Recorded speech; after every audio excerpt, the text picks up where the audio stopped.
ARCC Research TV Talks. This is your host Taiba Asif and also working guest youth project lead at ARCC. I am co-host Mariana, working as an executive assistant at ARCC. And you are watching Reset TV live from Auckland, New Zealand. The Reset TV talk aims to reset the New Zealand resettlement system, misinformation about the resettled community. It strives to bring understanding about the resettlement journey to Aotearoa, New Zealand, and reflects on ARCC's advocacy for change as part of our strategic priority by sharing our lived experience, focusing on human rights approach. Based on our lived experience, there are human rights violations and injustice practices in the resettlement sector. For example, we are labelled as refugees without hearing our side of the narrative as New Zealanders, which were not heard and understood by the focused resettlement service providers, as we create the space to provide a resettled community collective voice to tell the stories of our life. We are trying to reset this gap by sharing honest opinions from those who are with lived experience of resettlement journey and bringing justice to our community.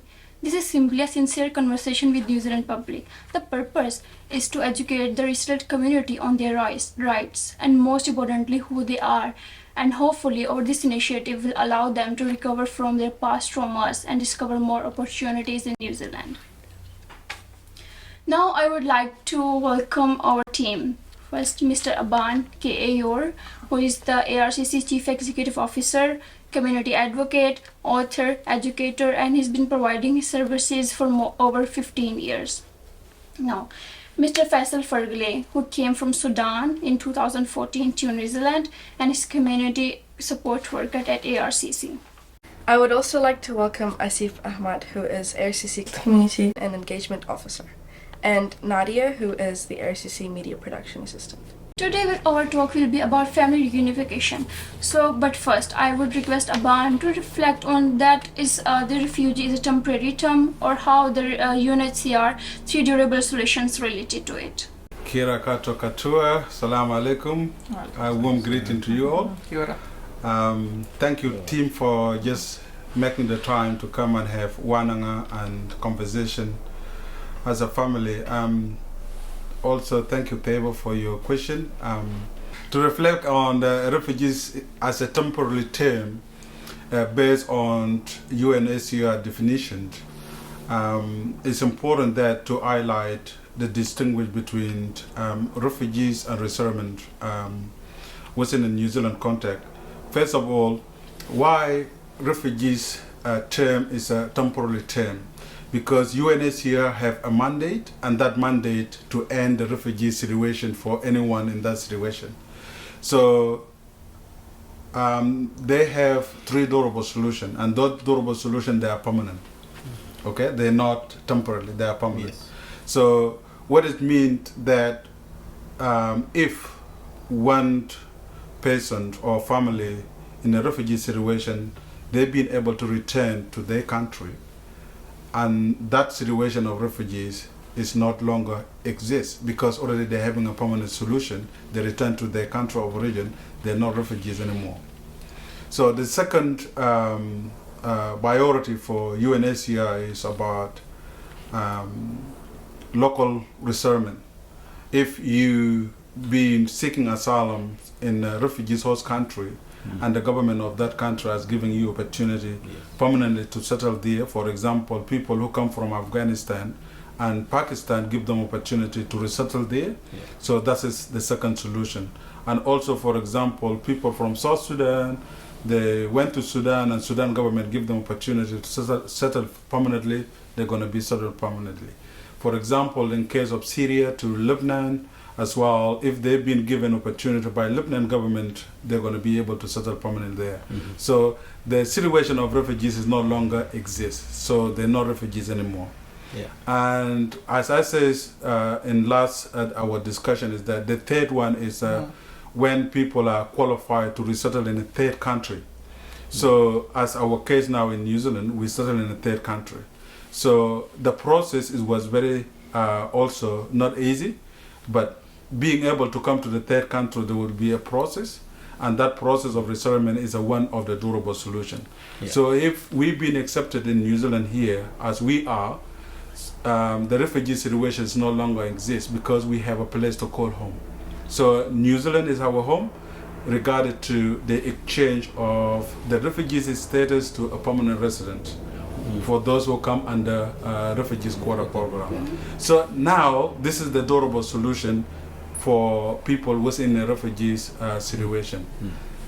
The challenge we are facing within the New Zealand context is that the label has been given to us as a refugees because we have two different way of viewing ourselves, who we are being in New Zealand. On our arrival, each one of us, I think Faisal, I say for myself, when we arrive here, we have given opportunity of permanent resident. So what does that mean? We become a New Zealand citizen anyway. So the word refugees is no longer, it become a past to us. And now, within the way how New Zealand public and New Zealand's government are viewing us by giving the permanent label of being a refugees, that's disadvantage of our existence in this country, which is means our right as a citizen of this country has been violated. And the way how it's been violated is the through programs or the policy that has been operated within the system in New Zealand.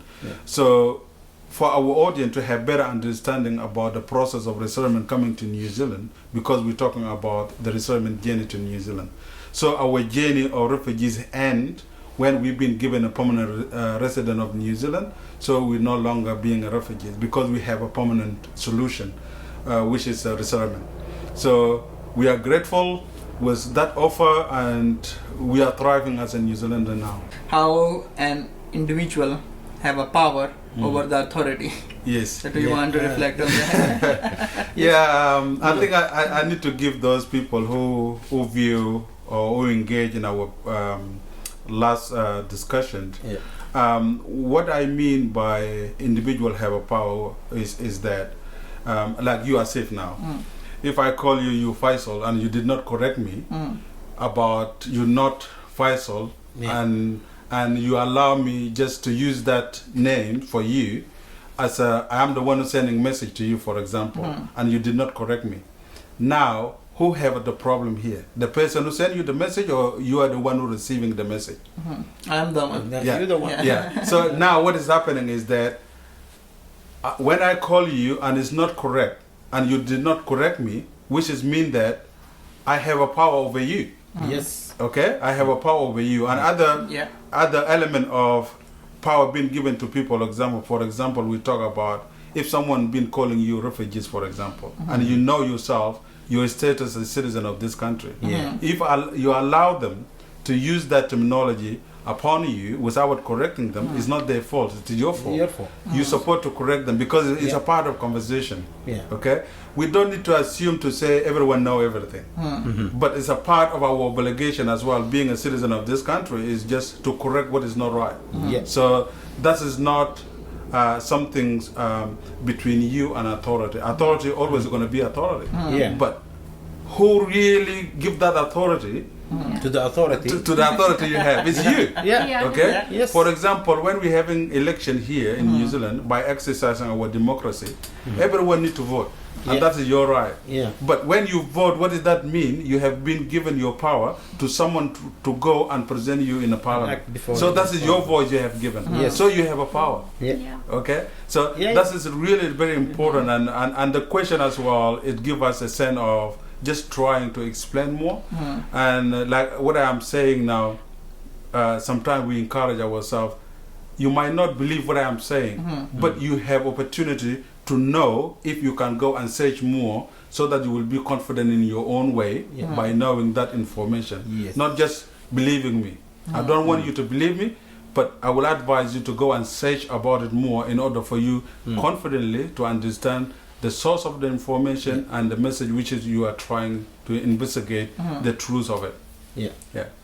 Thank you. Thank you so much. We will now go on a short break, but we'll be back talking about the main topic that we wanted to discuss today.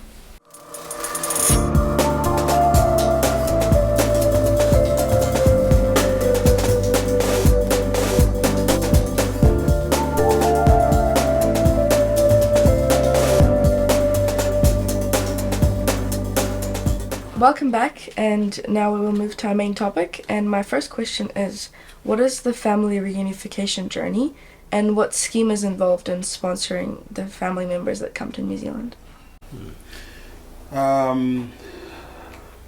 It's a good question. The family reunification scheme have two different categories, and that has been designed by New Zealand government to help families who arrive in New Zealand under refugees quota program, and also those who arrive as asylum and being granted residency in New Zealand here. So to help those families to unite them with their loved one who remain overseas. So how the family reunification work? The two scheme. One is Tier 1. Tier 1 is for someone who don't have close relative in New Zealand here. So someone who live by himself, don't have anyone close here. So that is a Tier 1. Tier 2 is for someone who live in New Zealand here but have a family. For example, myself and my wife, we will be qualified to apply for Tier 2. And Tier 2 is take long, is not the same like Tier 1. So Tier 2 allow you to apply for your brother or your sister or your mom, and also might allow you, if you have your children overseas, for example, you might be able to apply for them to come to New Zealand. So that's the difference between Tier 1 and Tier 2. Tier 1, immediately you can apply because you are one person in New Zealand. Tier 2 will take long, independent of the queue. How long or how many people in the queue, then the immigration in New Zealand will open Tier 2, and Tier 2 open for 3 days and then they close it. Wow. Yeah. So that's the challenge of it, and then no time, but they give information to the community prior to when it's going to open, so everyone will know. And immigration in New Zealand will come out to community to say, in this month and this day we will be able to open Tier 2. And you guys, anyone who are eligible to apply, please apply to. And also, sometimes they send the officers. I think through ARCC we have two engagement meetings with Immigration New Zealand. So every 6 months we come together and then they come and share the information about the program. So that's what is about the family unification. So like how long does it take if someone sponsors someone under Tier 1 and Tier 2, like the sponsor time, and for the person to arrive in New Zealand, how long does it take? It depends on circumstances of individual family. For example, if after when you apply, the process is this: after when you apply, you will receive acknowledgement letter from immigration. We receive your application, so we are in the process. So we will let you know how the queue of your process is going so far. Then the second letter you will receive, it will give you 12 months. In period of those 12 months, they have specific thing they need from the applicant, the person you sponsor overseas. They require some of the information from that person. When your queue arrive, they send you that letter, and letter will have just 12 months. Within that 12 months, if you didn't bring what the immigration require you to bring, which is your application expired. Yes. Okay? So if you are lucky one and you have the applicant you is sponsored and you are in New Zealand here, they is staying in a refugee camp, for example, or they staying in their country because it did not, the family unification will not say if someone in your country of origin or in another country, whatever they are, you're able to sponsor them. That's the beauty of it. But the challenge part of it is the process. So when they request, for example, all those documents, for example, they might request Police check. the police check, birth certificate, medical not yet, passport and nationality. Okay. Okay, if they receive, if you are able to provide those to them, then they're going to be putting them in the process. So when you send it to them, then they will acknowledge again. We receive all those documents. You wait for us until we come back to you. So now, when they come back to you again, they send some of other form to screen the applicant, because the applicant need to be screened in terms of the security and the safety as well. Because this is the process. It's not just only for you, but it's a process for everyone in under the humanitarian interim coming to New Zealand. You need to be screened. So in terms of national duty of saving your country in military, and also that's the kind of the example of the question you need to answer, and also if there is any crime or anything you might done in the past, which is it will not be really something affecting your application. So they're having a genuine question where you will be able to answer. So if it's those things done, then you are submitted to them, and then you will wait. So now, within some of the problem, we support our community members who sponsor their families. Some of them, they come to us to say, I have my relative, we have done everything, but because of the distance, because some people, they've been sponsored, they live in different places. So now, when it comes to the process of you being given visa to come to New Zealand, this is where the medical involved. So there are some places where you will not find the trusted doctors, or where the IO will help to send those people to trusted doctors where you can get health screening. So some people will travel from another country to another country. And some people, they're stuck in the middle because there is a war there. So, and not only that, even financially, some of the people, they develop a mental health within in New Zealand here, just to inform a relative. And another part of it, for those who are lucky and brought their loved one and arrive in New Zealand here. So, because if you sponsor your relative, you will be you sign a contract with Immigration New Zealand that you will provide 2 years housing. Okay? Yeah, this is so difficult. That is one of the challenges that we've been helping people in our community. So in short, that if someone who can't afford a housing, they are not eligible to reunite with their family. So only rich people can. It's not only just a rich people. This is where, as if, to be honest with you, this is where the policy makers, they don't understand the circumstances of individual. Let's say I've been helping people, they never work in their life in New Zealand here, and they sponsor their relative.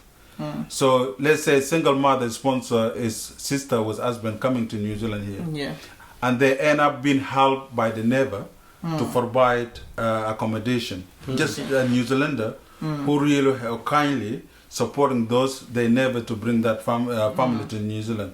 So when they arrive here, because the only support that never have given is just to bring them to New Zealand here. And when they arrive in New Zealand here, what is happening is that the reality kick in. The reality about the living. There are some cases which is I've been trying to solve. Sister to sister, and the children, they can't just stay in one place. It's always they fight. It's always. So it brought uncertain relationship between two sisters. Then what is happening is that they need to find a house. Because they already signed, they are committed to provide 2 years house for their relative. So now they're not eligible under the social welfare house. Is it just about the housing, or what about the other expenses? So they are on their own? The expenses is a part of it as well. The expenses is a part of it, but the challenge one is housing. So what is the working income? The working income will pay for you from the beginning when you arrive, but the housing never look at your application until the finish of the 2 years. That's the difficulty. So did they receive residence or permanent residence when they come here? On their arrival, they are resident. And after 2 years, they apply. And after 2 years, they will have permanent resident. resident. After 5 years, they will have citizen. Yes. But on arrival as well, for them to establish documentation within in New Zealand, so they need to make sure they have registered with Inland Revenue. And when they register with Inland Revenue, then they will come to social welfare support. And within a social welfare support, that established where they're settling. Yes. They have now address. And then when is that done, then they will be given opportunity of it's the hardship benefit. You see, they will be given a benefit. But the challenge is that it's not going to be one challenge. It's going to be two challenge for the sponsor and also the person who arrived here. Yeah. The relationship is not well, and also it's put people in a hard situation where they develop stress and also mental problem. And one of the things that many people don't understand is that family unification is a part of humanitarian problem. And I think now the government as well is trying to fix this kind of issue, and I hope it will be fixed soon. And it's a good process of bringing people to this country, but the process is really very tough. By saying that, if we put ourselves as well in the shoes of the government as well, might be the same thing we do. But what we are trying to highlight to the public is that if there is an opportunity that allowing the sponsor to be taken the responsibility of the house and the responsibility of the transport, because this is where ARCC in the past we model Wellington, we call it family trust. We have in Auckland here called Refugees Family Trust, who fundraise to support the people who can afford to help their loved one. Right. You see, so we set it up long time ago as an ARCC project, but the concept of setting it up, we come to a consent by saying if we run it ourselves, it's not easy to run it because our community very challenging. But we are grateful that we have people, Kiwis in our networking who are really generous to be able to support the idea. We have I can publicly say that Sue Elliott, she been really active in that way. a supportive person within resettlement sector for many years, and there's other also Kiwi who support this program, and now it's running, and they brought more than 200 plus families to New Zealand here. So it's really a very successful project. So those are kind of always, as we say in our organization, that we are solution focused. We're trying to find a way how we will be able to respond positively to our community issues. So that is the family reunification, and that is just a gleam of it. It's not all detail, but I hope our viewers they will understand. It's a very good program, and we're looking forward to work alongside our government to improve the process. So I hope I answer your question. Thank you very much, Aban. We will now go on a short break again, and we'll come back.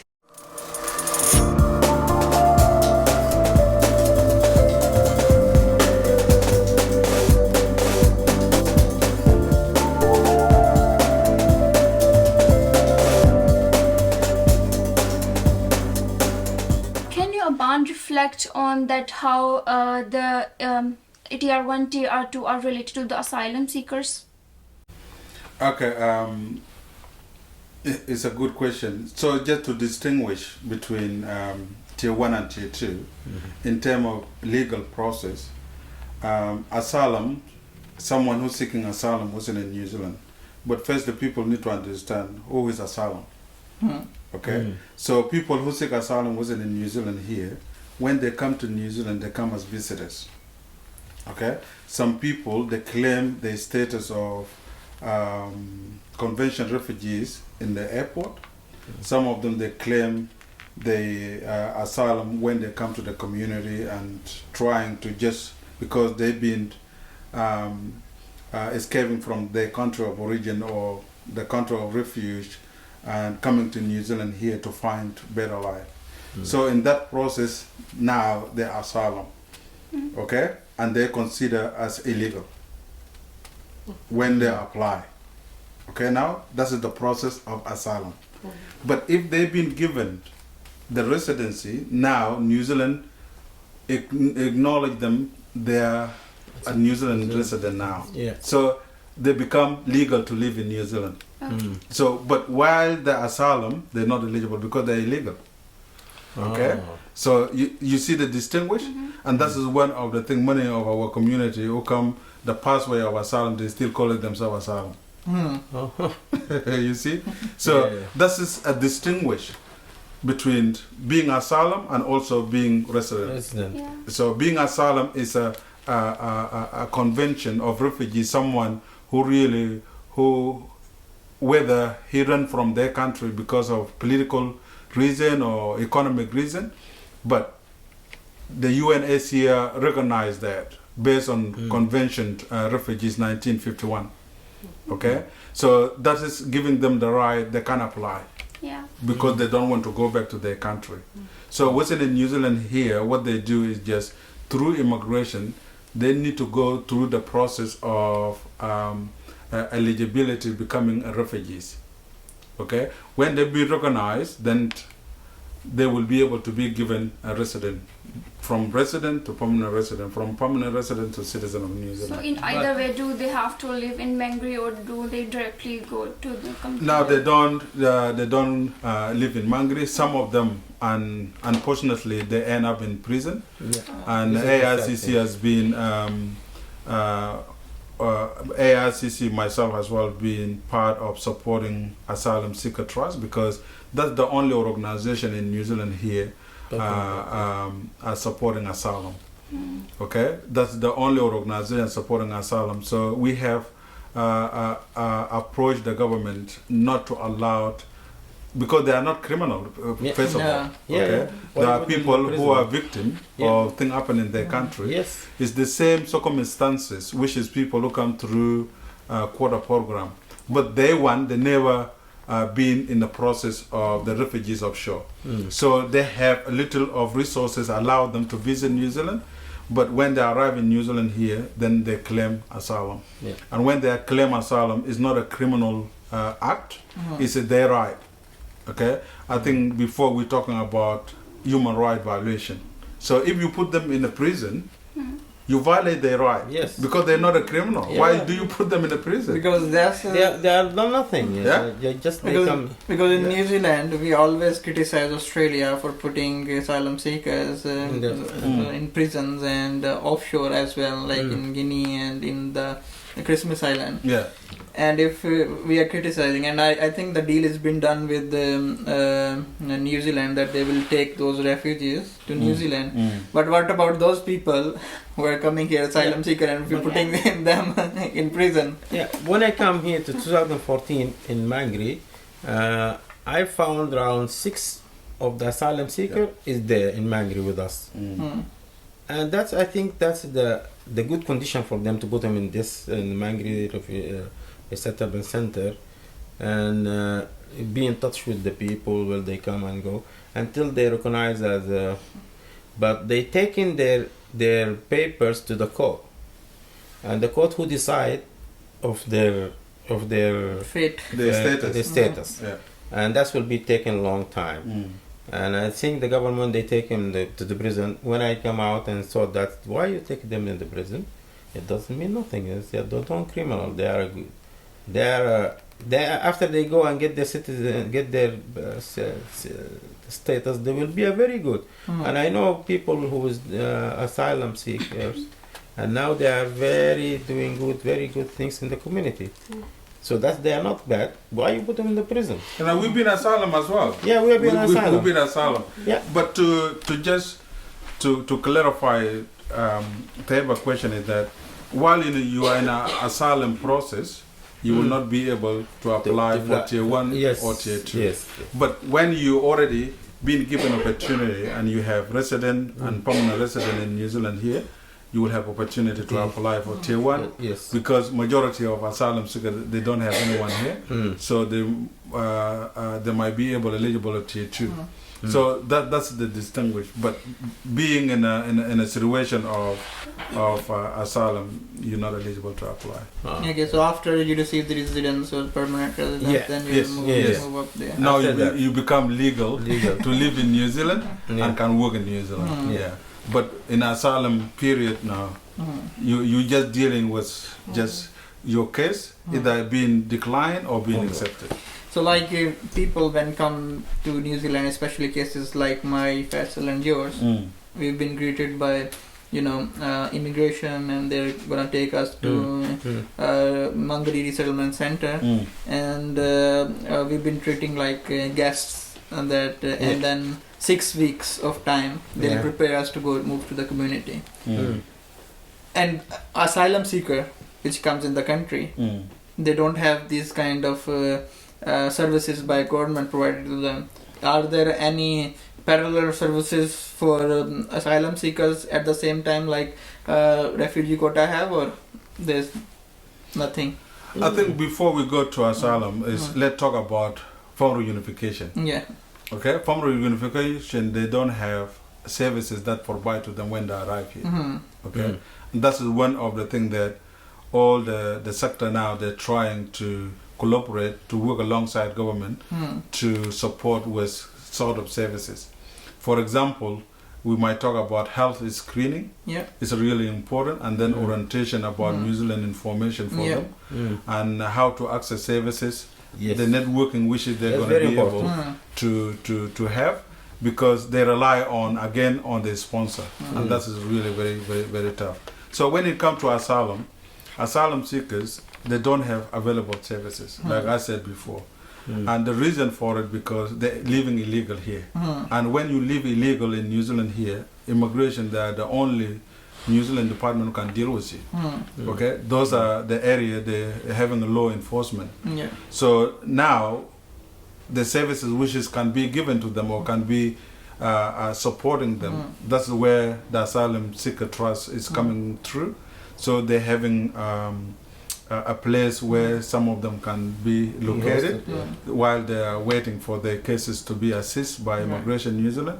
So no service whatsoever in New Zealand here. So what they're trying to do now is just to find a way how New Zealand as a country to allow opportunity for services for people in that kind of a situation. So that is because they have a right to claim, but the only part of us as a host society is how we will be able to support them while they're still looking for their right. So yeah, coming back to the family unification, as you very well explained, Tier 1 and Tier 2, and just for our audience to clarify that, so people who come here alone have a family back home, like a wife and children, so they don't come under Tier 1 and Tier 2. Or do they come under another category? Immediate family. In terms of wife, this is one of the thing that was in a category of applying Tier 1 and Tier 2 is become a challenge. Right. Because having a wife and children overseas, no category of wife. Okay. So that is one of the things. I think there is a solution for it. Long time ago, you to have family link. Family link. Yeah, family link is through UNHCR where the family can be brought together. Okay. So that might be the avenue of linking those families. So it's different. Yeah.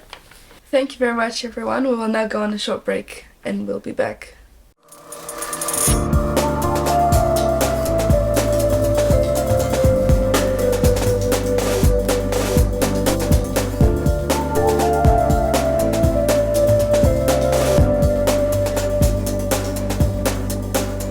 What is the contribution of ARCC towards the family unification, and how is it helping them?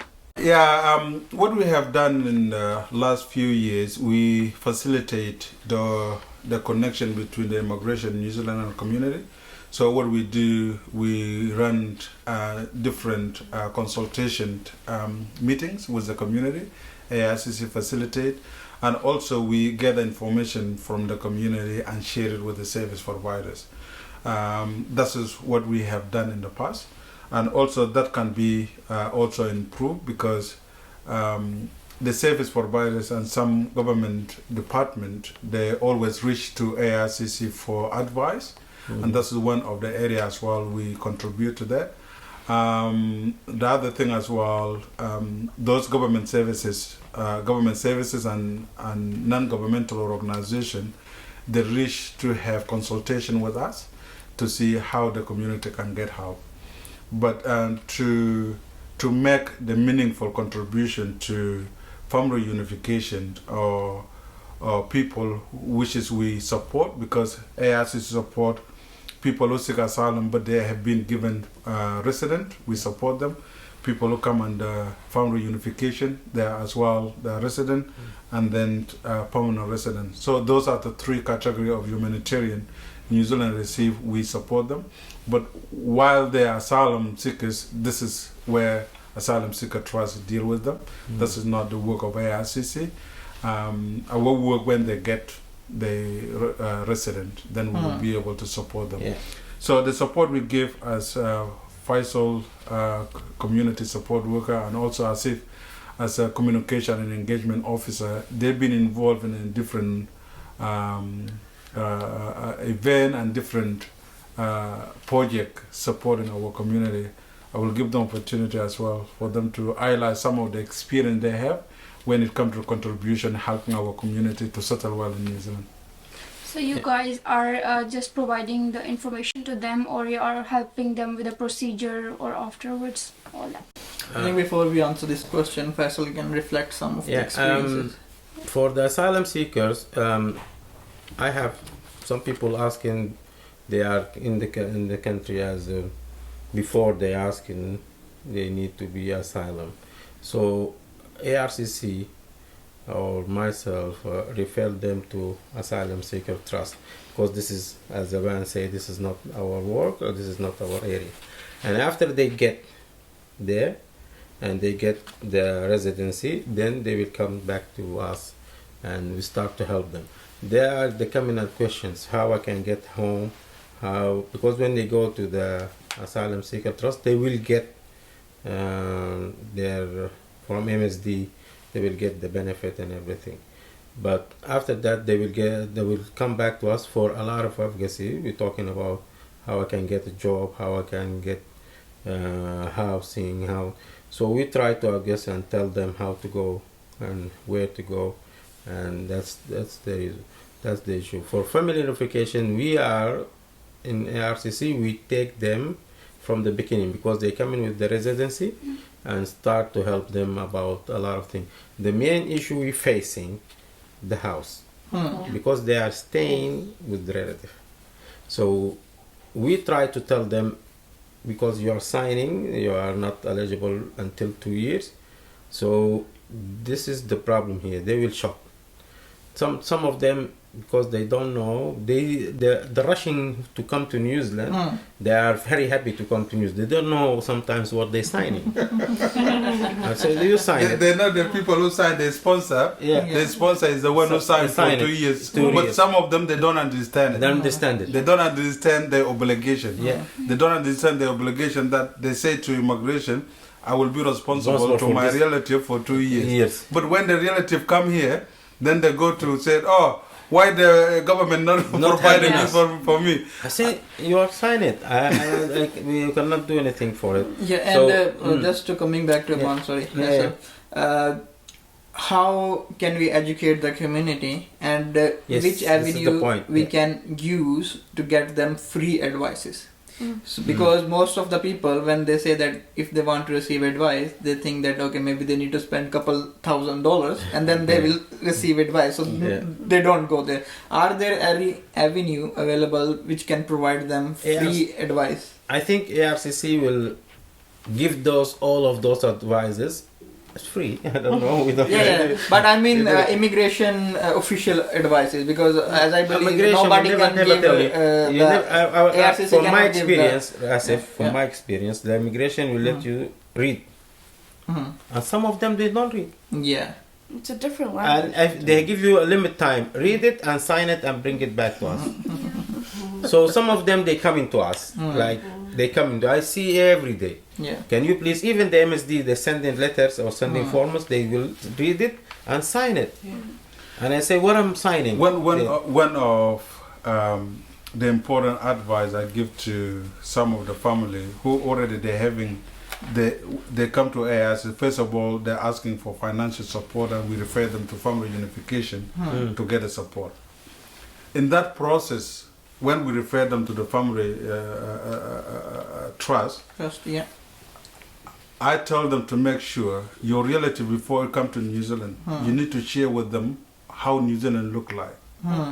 You don't want them to come here and later on they become surprised Yeah. about the situation in New Zealand, because when they come here, they're going to turn back on you. You are the problem because you didn't explain to them Yes. Yeah. the bigger picture, because they're having a high expectation. Yeah. Okay?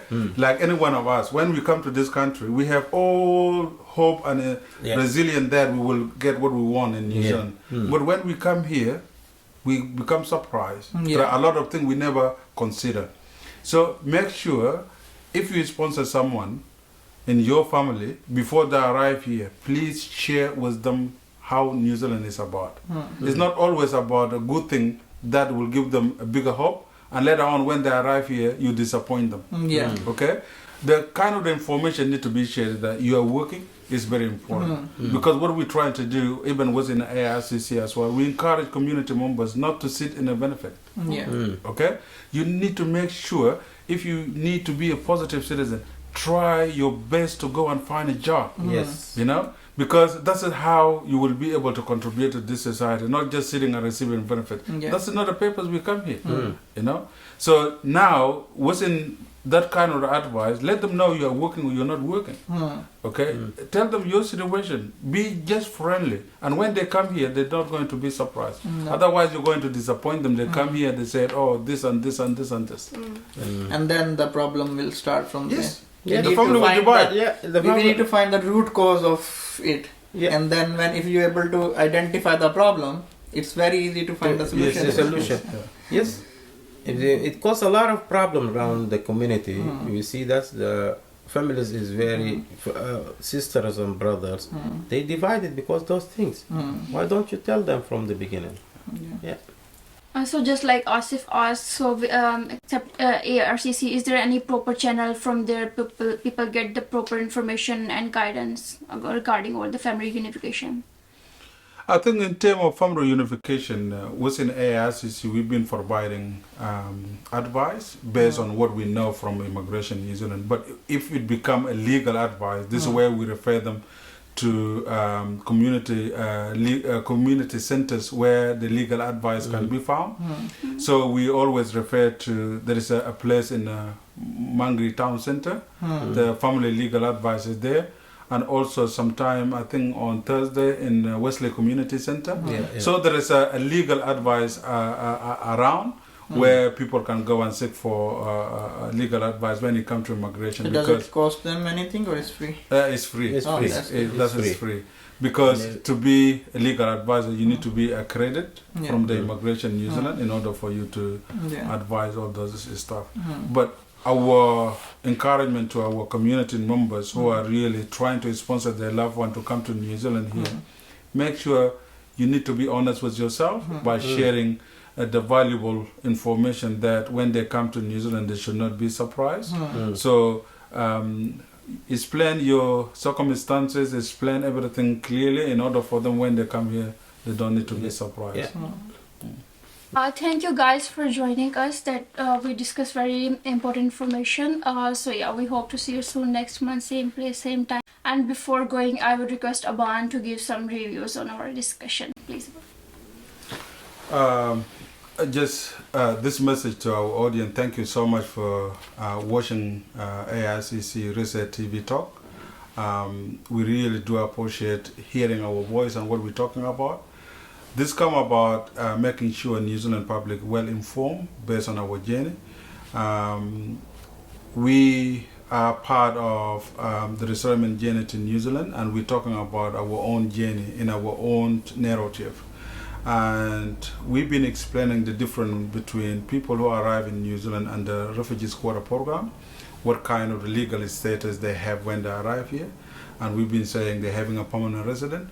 From being a refugees to a permanent resident, then they become New Zealanders.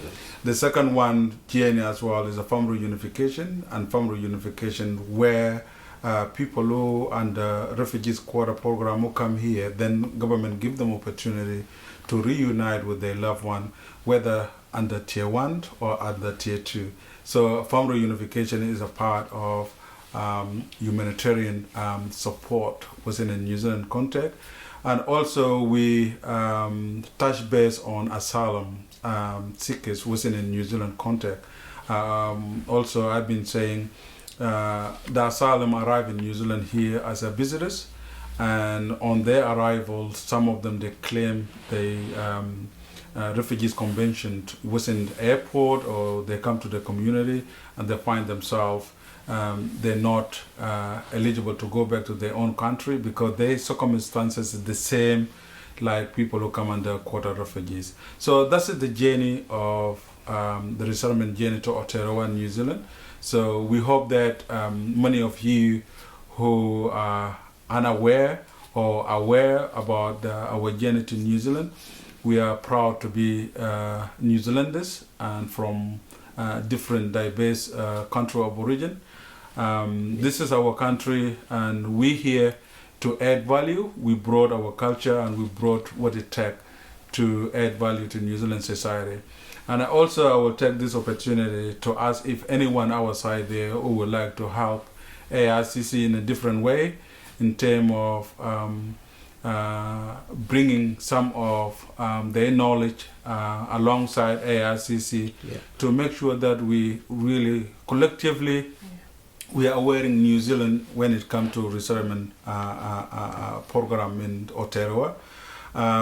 From my own experience, resettlement is a good investment for New Zealand to have people that who can come and bring their culture and at the same time their human resource which this country will benefit from. I'm a live example. Anyone who in this team as a live example of what we can contribute to New Zealand society. So as we always say, they just hear from us, not about us. So we don't need you to hear our story from someone else. We are here. You might bring your question and we will be able to work alongside with you. Nahami. We are very Thank you. Thank you. Thank you.